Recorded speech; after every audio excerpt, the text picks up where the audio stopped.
Welcome, 8th graders, to today's explainer. Have you ever struggled with how to repeat a question someone else just asked without making it sound totally awkward? Well, you're in exactly the right place.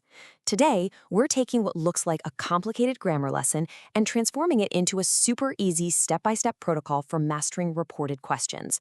We're going to make this incredibly simple. Let's get into it. Now take a look at this. At first glance, grammar rules can look honestly like an intimidating wall of text and red ink.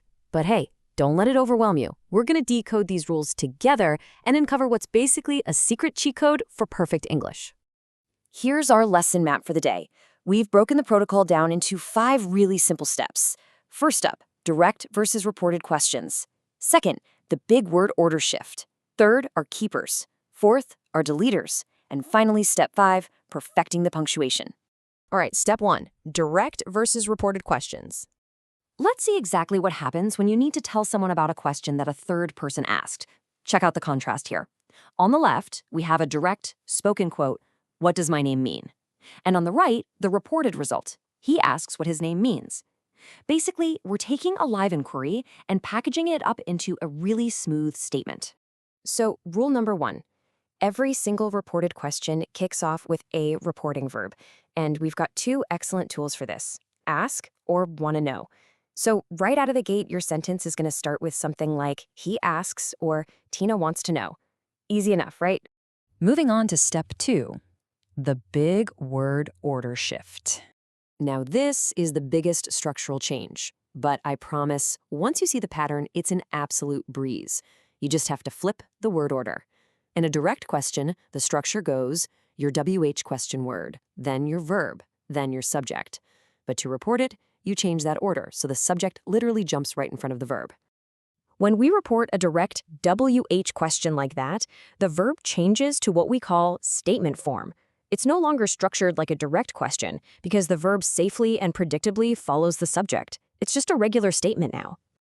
That brings us to step 3. Keepers, like will, is, and are. Let's look at our first team of helping verbs. We're calling these guys the keepers. So if you spot one of these specific helping verbs out in the wild, words like is, are, was, were, have, has, or will, how exactly are you supposed to handle it during the transformation? Well, the answer is pretty straightforward. We keep the helping verb, but we safely move it right after the subject. Let's look at an example. Take the question, where were my family from?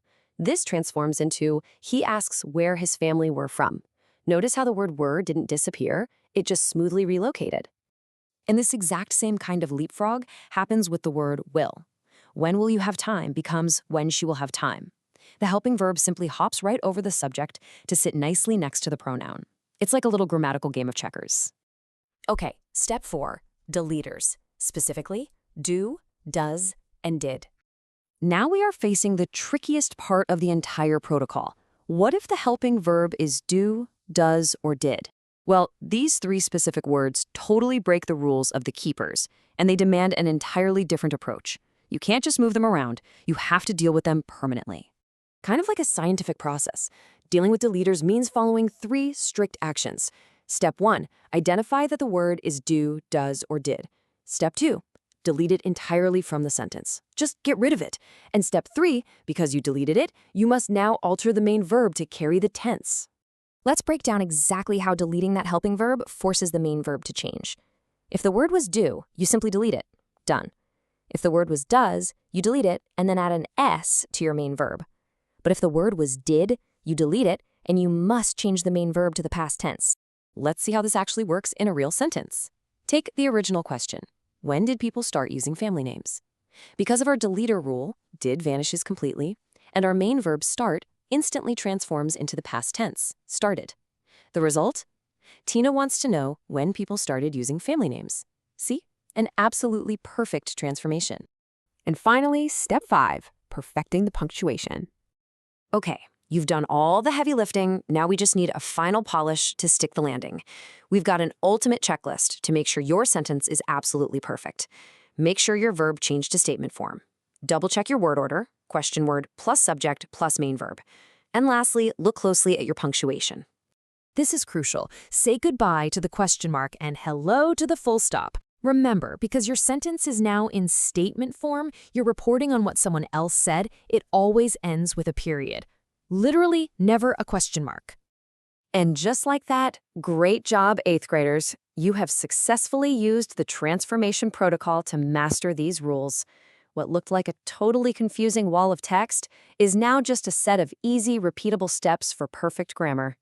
Keep this protocol in your back pocket. Whether it's a keeper or a deleter, you now have all the tools to perfectly shift that word order and drop that final full stop. So imagine the very next question someone asks you today. How exactly are you going to report it to your friends using these steps? Test yourself out there, and I'll see you in the next explainer.